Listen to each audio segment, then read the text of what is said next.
¿Cuánta energía se pierde transportando materias primas y productos terminados por todo el planeta? ¿Existen hidrocarburos para seguir con la globalización indefinidamente?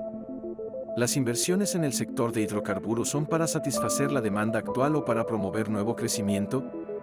El fin del ciclo de los hidrocarburos en el mundo requiere su sustitución.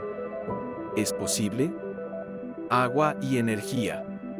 Plan para sustituir hidrocarburos. Es una respuesta desde la ingeniería a un problema de dimensiones mayores que la humanidad deberá resolver durante el siglo XXI.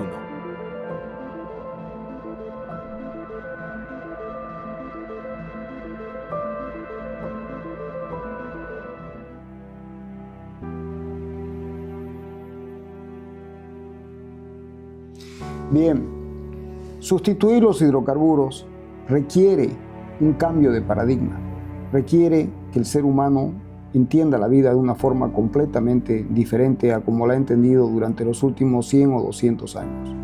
Existe un ciclo geológico. La teoría de Alfred Wegener de las placas tectónicas establece con claridad meridiana de que existen ciertas placas que subducen, como por ejemplo la placa de Nazca subduce en todo lo que es Sudamérica, y por otra zona son los bordes convergentes, y por otra parte, existen bordes divergentes. La dorsal del Atlántico es el ejemplo para Sudamérica.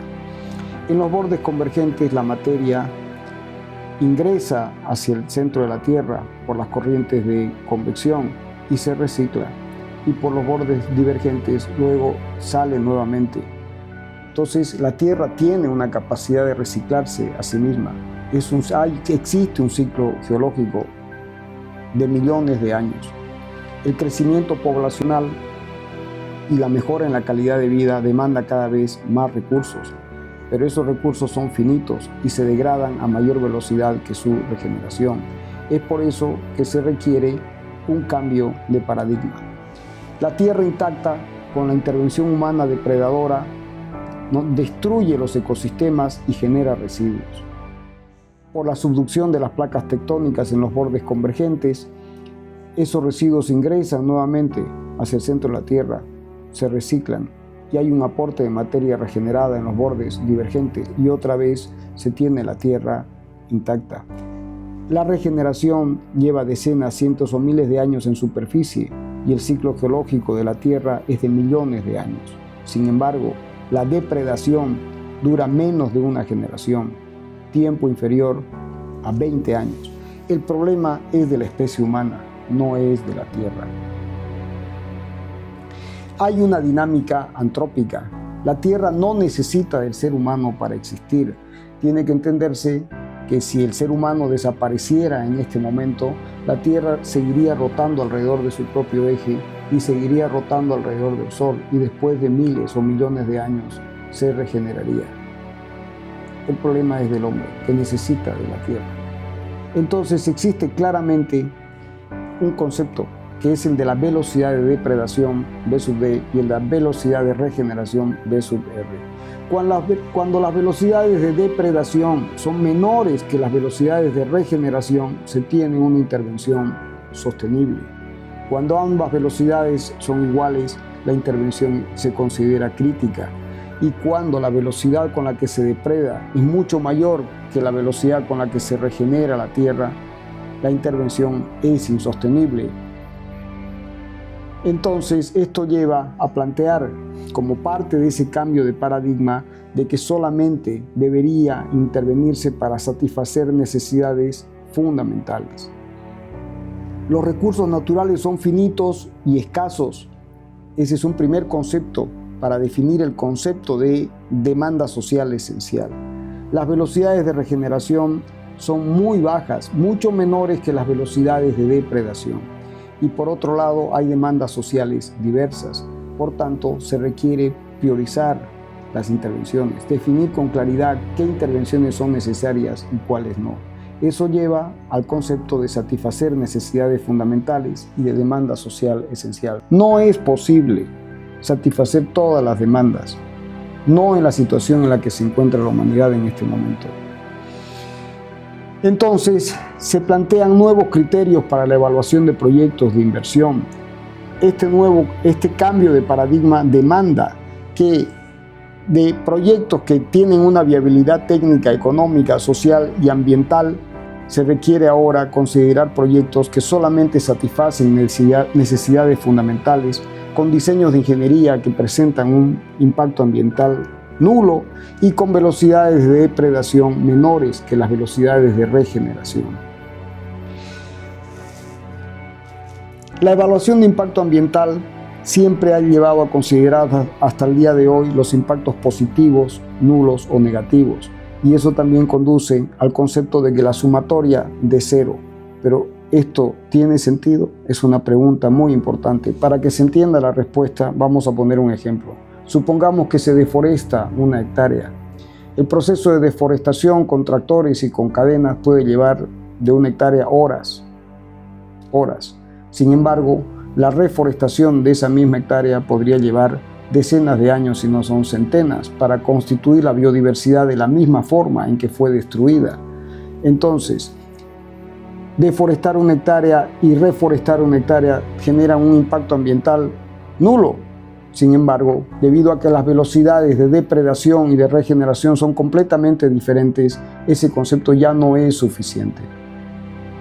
Es decir, desde el punto de vista matemático tiene que entenderse que es condición necesaria que se cumpla, que para que un proyecto se ejecute tiene que haber una demanda social esencial con una viabilidad técnica y económica. Pero la condición suficiente es que el impacto ambiental sea nulo y las velocidades de depredación sean menores que las de regeneración. En caso contrario, las intervenciones dejan de ser sostenibles. Claramente, estamos asistiendo a que se requiere un cambio de paradigma.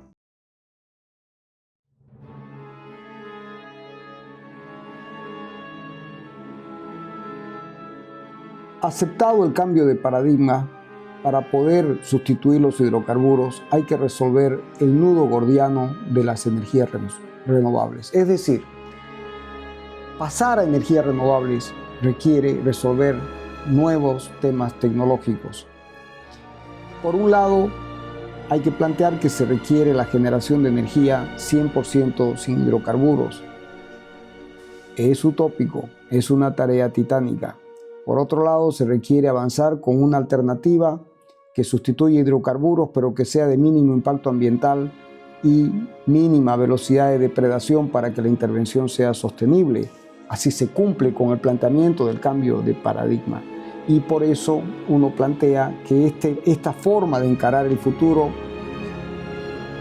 produciría energía para las futuras generaciones. En la medida en que uno sigue con los hidrocarburos, uno consume la energía acumulada actualmente y no hereda nada para el futuro. Las energías renovables cambian esa forma de encarar el desarrollo.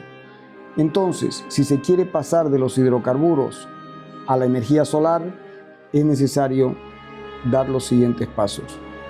Por un lado, hay que considerar que los hidrocarburos son un recurso natural, finito y escaso, que se encuentra en el centro de la geopolítica mundial. Su explotación demanda de manera intensiva tecnología y capital y presentan un máximo impacto ambiental. Y por otro lado, las velocidades de depredación son mucho mayores que las velocidades de regeneración. Es muy importante que se entienda este concepto. Claramente, en menos de 100, 120 años, 150 años, los hidrocarburos han sido agotados o han sido reducidos a la situación actual, donde los rendimientos cada vez son decrecientes y cada vez es más difícil y más costoso extraerlos. Entonces uno plantea, ¿y es posible regenerar los hidrocarburos? Claro que sí, desde el punto de vista geológico, es decir, la Tierra tendría que volver a introducir hacia el centro abundante materia orgánica a grandes temperaturas y grandes presiones, comprimirla hasta volver a reconstituir los hidrocarburos. Si bien eso desde el punto de vista conceptual y teórico podría ser cierto, la pregunta es ¿cuántos millones de años serían necesarios para que eso suceda? Entonces, por un lado, claramente está establecido que la velocidad de depredación es de 10, 15, 20, 100 años, y del otro lado, si se pretendiera, si fuera posible reconstituir esos hidrocarburos, se necesitarían millones de años. Entonces, ¿cuál es la alternativa? La alternativa es la energía solar. es un recurso natural que es cuasi infinito. ¿Por qué cuasi infinito? Porque todos sabemos que en algún momento también el Sol desaparecerá, ¿no? Pero pasarán millones de años hasta que eso suceda. Por eso se habla de que es un recurso cuasi infinito. A escala humana se puede considerar como que es infinito. Y es de acceso libre y gratuito. No es como el caso de los hidrocarburos, que no es de acceso libre.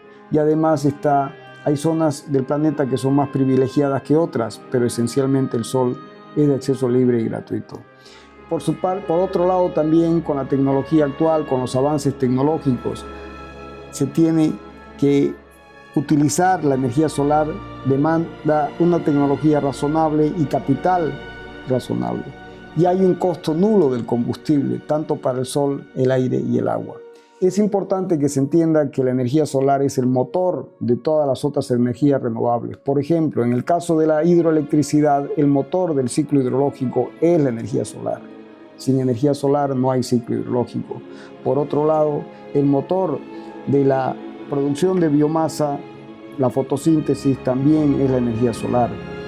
Y también hay que considerar que es la energía solar la que genera gradientes de presiones en la atmósfera, que son la fuente de la energía eólica. Por tanto, la energía básica de todas las otras energías renovables siempre es la energía solar.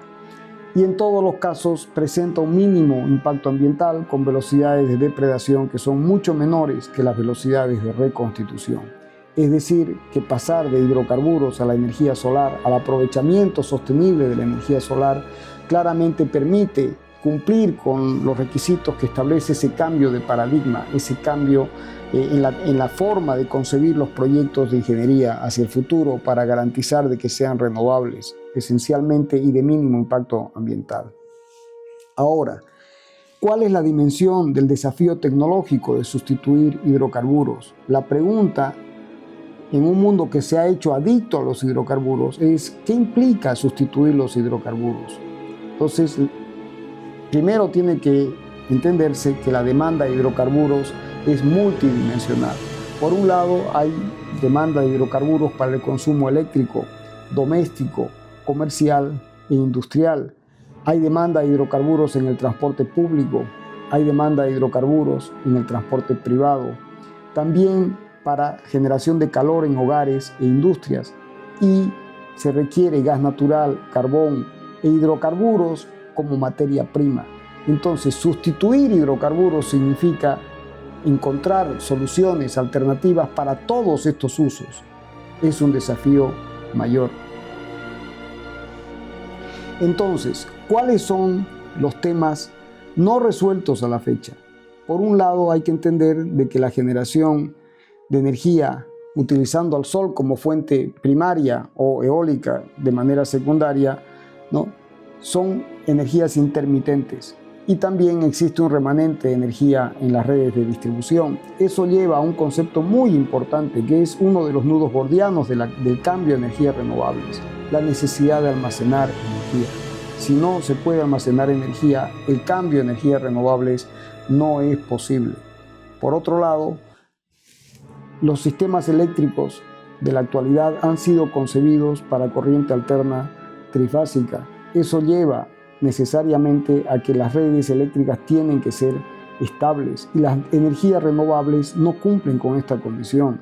Por tanto, hay que garantizar la estabilidad de las redes eléctricas, y esto solo se logra con masas rotantes de gran inercia en los sistemas de generación. Entonces, para poder cambiar de energías, sustituir los hidrocarburos y migrar a energías renovables, hay que resolver dos temas fundamentales. Por un lado, almacenar energía. Por el otro lado, garantizar la estabilidad de las redes eléctricas. Agua y energía. Un futuro diferente es posible.